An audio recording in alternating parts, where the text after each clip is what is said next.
تعالي بقى نعمل كيكة هشة وطرية وجميلة من غير أي تكاليف. هاتي 3 بيضات، حطي عليهم رشة من الفانيليا وقلبيهم تقليبة كويسة، كوباية إلا ربع من الزيت، ونقلب تقليبة كويسة. كمان هنحط كوبايتين من الدقيق وننخلهم نخلة كويسة، يستحسن يكون نوع الدقيق كمان نوع كويس. كوباية من السكر ونحطها مع نفس المكونات كده ونقلبهم تقليبة حلوة. يعني ايه؟ كوبايتين دقيق، كوباية من السكر، كوباية الا ربع زيت، وكيس بيكنج باودر، رشة فانيليا، 3 بيضات، مش عايزة اكتر من كده.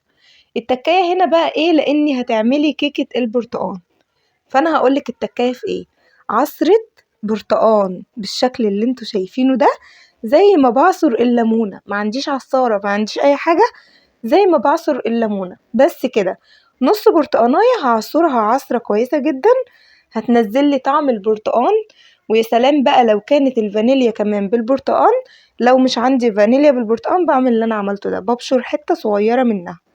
بصوا الشكل ده هيديني ريحة وطعم خطير.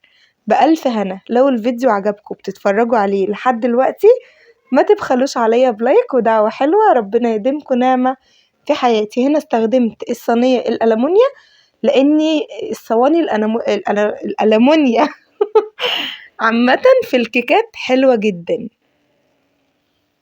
بصوا بقى بالظبط في الفرن بتاع 12 دقيقة بس كده، واختبرها تاكلي أحلى كيكة، أحلى قوام، أحلى طعم.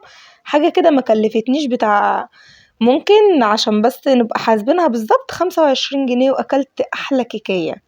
لو عندي الحاجات دي في البيت مش هتكلفني، زي ما أنا كده كان عندي البيض الحمد لله، وعندي الدقيق، عندكم الخير كله طبعا. فما اشتريتش غير الفانيليا والبيكنج باودر بس.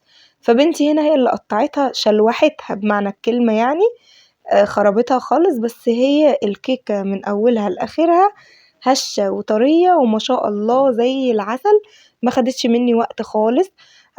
كلها بقى أشربها أشرب جنبها حاجة سخنة، حاجة ساقعة، حاجة دافية، أكلها لوحدها كده بألف هنا.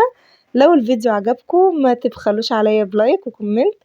كان معاكم آية زايد، واستنوني في فيديو جديد بأمر الله. باي باي.